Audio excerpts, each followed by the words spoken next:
Yes, sir. Welcome back to Fair Play Politics. It's your boy Junior right here. Thank you guys for joining me today. Please help me out by liking this video and subscribing. Y'all support means the world to me. Thank you so much. I really appreciate y'all support. Thank you. So, about a month ago, October 3rd or October 4th, I believe, I did my first Senate predictions video, and y'all can see it right here. So you see I have the Democrats getting 52 seats, and I have Republicans getting 48 in the Senate. So right here, this is going to be my final prediction. We are 3 days away from the presidential election, Senate elections, the general elections of 2020. We are 3 days away. So let's get it, man. Let's get it. All right. So I'm going to start off by color coding in the safe Senate seats. And then from there, I'm going to break down the toss-up and, closer races. So, yeah, let's get it. So, Oregon, safe blue. Idaho, safe red. Wyoming, safe red. South Dakota, safe red. Nebraska, safe red. Illinois, safe blue. Michigan is safe blue, in my opinion. I believe Gary Peters is going to win this by at least 7%. I think 6 to 7%. I'm going to count that as safe blue. West Virginia is safe red. I forgot what's her name. I think her name is Senator Capito. That's the Republican incumbent. And yeah, she's going to win this election for sure. Kentucky, Mitch McConnell ain't gonna lose. Senate Majority Leader, and Kentucky is deeply red. They only vote for Democrats when it comes to the gubernatorial races. Their governors be Democrats. I remember Steve Beshear, now his son Andy Beshear is the current governor. So their governors are Democrats. Look at this. Don't let the radical liberals go unchecked. I'm dead. That's funny. Virginia, Mark Warner is gonna win for sure. Democrat. Alabama, Tommy Tuberville is gonna beat Doug Jones. Mississippi, Cindy Hyde Smith is gonna beat Mike Espy. Louisiana is gonna be a red one for sure. Arkansas for sure. Texas, I'm from Arlington, Texas. Shout out to Arlington. Shout out to the Ag. But yeah, we're gonna have Cornyn. Cornyn's gonna keep a seat for sure. Alaska, same thing. New Mexico, Democrats are gonna win that seat. Oklahoma, Republican for sure. Kansas is actually a very interesting election. Barbara Boulier is going against what's his name? His last name is Rogers, but the Republican, he's going to win it probably by about 5 to 6%, maybe 4 or 5%, and that's pretty close for Kansas. Even though Kansas does have a Democratic governor, I believe they have a Democratic governor. They're going to have a Republican senator for sure. Minnesota, Democrats are going to win that seat. Would retain the seat. New Jersey, of course, that's Democratic. Delaware, Democratic. Rhode Island, Massachusetts, Democratic. Rhode Island, Democratic. New Hampshire, Shaheen is going to keep the seat. Democrats are going to win that. Anything else? Tennessee for sure, red. So everything else is a contested race, essentially. All right, so let's just break it down. So how many do we have? 1, 2, 3, 4, 5, 6, 7, 8, 9 seats. Bet. Okay, so let's get it. All right, so I'm going to start off with Arizona. So we have Mark Kelly over here, which is an astronaut, going against Martha McSally, a lady that lost the 2018 election to Kirsten Sinema, and then she was appointed later after John McCain died for the other seat in Arizona. So let's look at 538 Senate predictions. So they have Mark Kelly beating her by about 7%. And if we look at Real Clear Politics, they have Mark Kelly winning by about 3.5%. My own personal opinions, I believe that Arizona will be carried by Mark Kelly and the Democrats.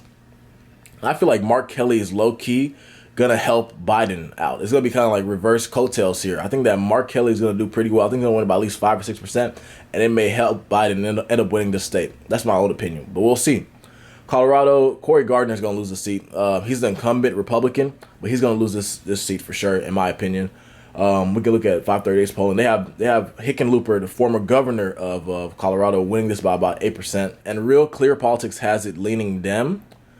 But whenever we look at their polls that they have here, they have the most recent polls have Hickenlooper up 8 and 9%. So I got Hickenlooper winning that for sure. Former governor of Colorado, he's gonna win that seat.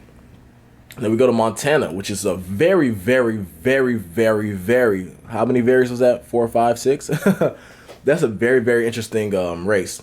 because they have the incumbent Steve Daines going against the incumbent governor of Montana, Steve Bullock. So Steve Daines is the Republican, and Steve Bullock is the Democratic governor. Mind you, Montana will never vote for a Democrat on the national level for a president, but they already have one Democratic senator, Jon Tester, which he never loses an election. Even though Montana is deeply red, he wins. He keeps his seat. And then they have a Democratic governor, but then they have a Republican senator right now that possibly may lose.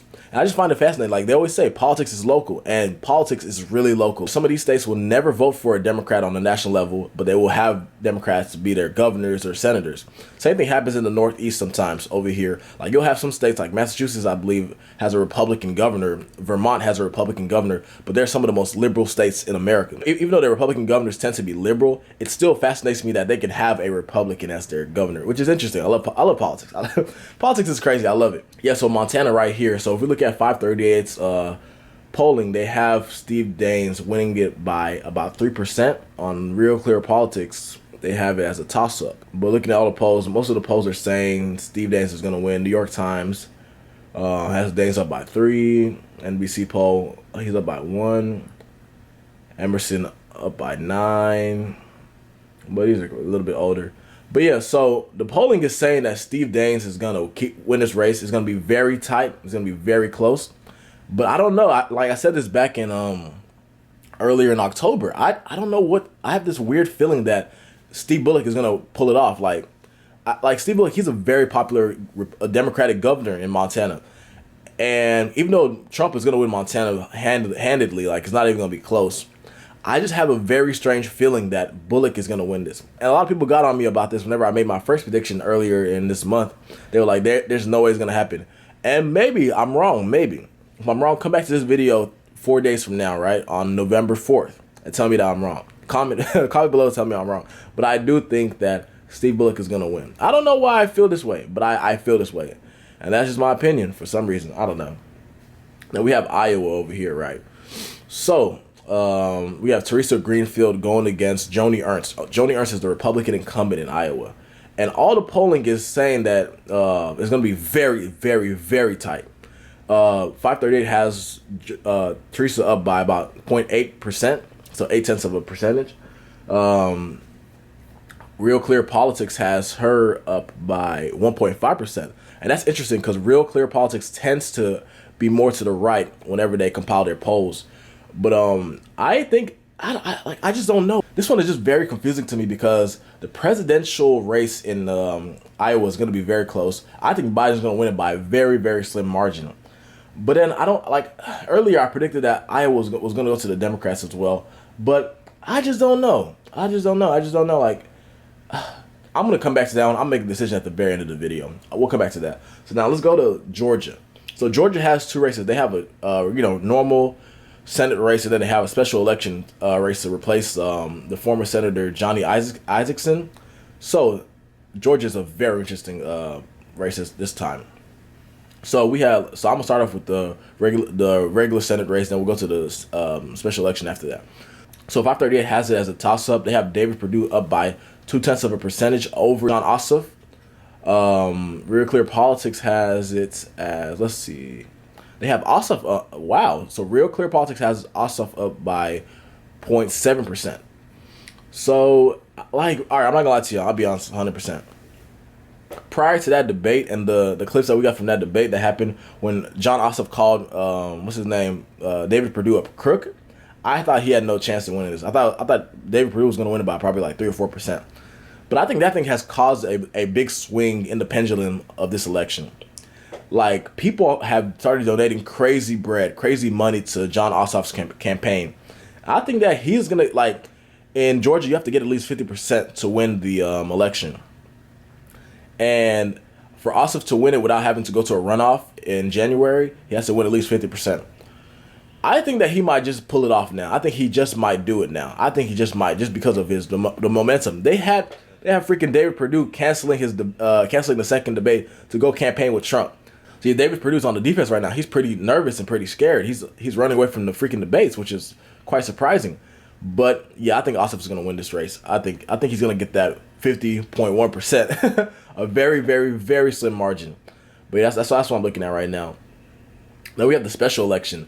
We have Reverend Raphael Warnock of the Ebenezer Baptist Church in Atlanta, the former church that what's his name, Martin Luther King Jr. Pastored back in the '60s. He's leading over here in this race, but you gotta hit a 50% threshold. He's going against the incumbent Kelly Loeffler and Doug Collins, the other Republican. So he has to get at least 50% to win the election. So none of them will win this election. There's going to be a special election come January 5th or 3rd, one of those days. And I think it's going to be Raphael Warnock versus Kelly Loeffler. Maybe Doug Collins, but Kelly Loeffler, I think she has more support here. And I would love to see a Baptist minister. That'd be crazy. I'm Catholic, but I would love to see a black Baptist minister be a senator. That would be amazing to me. I just would love to see it. But I think that after this election is over, I think that Joe Biden's going to win the election. I don't see, in a special election come January 5th, I don't see Democrats turning out that high in Georgia to help Warnock win this election. I feel like if Georgia just did a plurality vote, whoever gets the highest wins the election right now, that Warnock would win this for sure. But since they do this thing where you have to get a majority to win an election, I think Kelly Loeffler will keep her seat come January 5th, or Doug Collins. I think a Republican will win this seat. Just because the Georgians may want to check Biden, they might not want the Democrats to have too much control in the Senate and the House and the presidency. So I think that if Biden wins, Warnock is going to lose come January 5th. I would love to see him win, though. So I think if Biden wins, Republicans in Georgia will turn out like crazy for that special election. Democrats will be more comfortable and more, they'll be chilling because they'll be like, oh, hey, we won the presidency. We won probably one Georgia seat in the Senate. We're not too concerned on this second election. So I'm going to give it to Kelly Loeffler or Doug Collins. So right now, as y'all can see, I have Democrats at 50 seats right now, Republicans at 46, and we have 4 seats left. Wow. Okay, so South Carolina's the next one. So South Carolina's a race that nobody expected to be competitive. But Jamie Harrison has raised a crazy amount of money. And it's just shocking to me. A black Democrat, a black liberal has a chance to win in South Carolina. Do I think he's going to win? I don't. I'm just so proud of the guy to even be this close and have a chance to win this election. And when we look at 538's poll averages, they have him down about 5%. We look at Real Clear Politics poll averages. They have, where is South Carolina? They have it as a toss-up. Wow, that's quite surprising. They have okay. So we see the polls. Some of them have Graham up by 3, 6, 1. These are older polls, but yeah, I think that Lindsey Graham is going to keep a seat, but I think it's going to be pretty close. It's going to be within 5% for sure.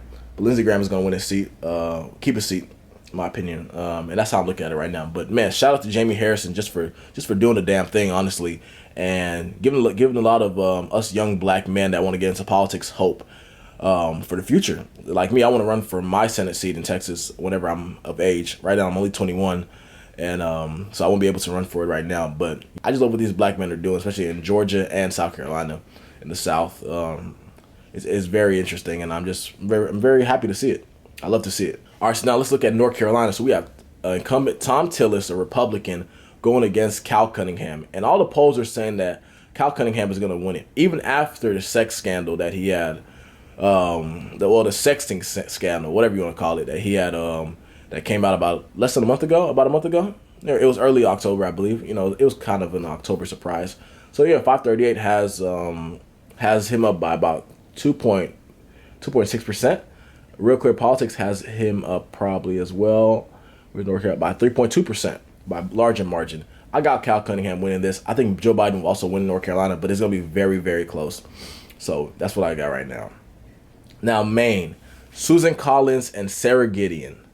So Susan Collins is the Republican incumbent of Maine, and she low-key might be on the way out. And ever since she voted in favor of Kavanaugh for the Supreme Court like 2 years ago, man, the people of Maine haven't liked her like that anymore.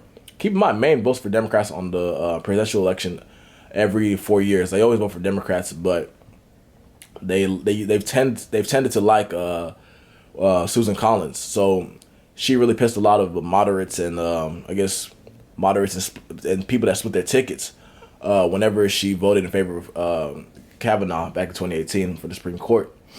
And if you look at the polling, 538 has Sarah Gideon winning it by about 2.2%. Real Clear Politics has it as a toss-up. So they have no, but I mean, if you look at the vast majority of the polls, she's up in everything. So I think Sarah Gideon is going to win this race, honestly. That's my own opinion. We'll give it to Sarah Gideon. So in the last one is Iowa. We have Teresa Greenfield and the incumbent Joni Ernst. And honestly, this one is a toss-up. It's a coin flip. I don't even know. I can't, bro, look, like, the margins are so close. Like, I really couldn't tell you. But I think Democrats are going to have a wave year this election. Everything is, like, trending in their favor. And I'm going to have to give it to them. I'm going to give it to Teresa Greenfield. There used to be a Democratic senator, a pretty popular Democratic senator from Iowa, Tom Harkin, I believe his name was. He retired like 2014, 2015. So Teresa Greenfield will be the first Democrat to win in Iowa since then. So yeah, I think the Democrats are going to get 53 seats now. I had it a month ago at 52. So I guess the one I flipped, which one did I flip on? The Georgia race is the only one I flipped on. So yeah, so I think Democrats are going to take that. They're going to take that seat right there. I think they're going to win Iowa as well. So yeah, I think the Democrats are going to have a pretty good election season this year. But we're only 3 days away. We'll know very soon. I'm so excited for this election. It's probably the most consequential election of the last freaking 10, 15, 20 years. It's going to be crazy. But yeah, man, y'all make sure to like this video and subscribe to your boy. Thank you guys for y'all support once again. Y'all stay safe, stay blessed, take care. God bless y'all. Catch y'all later.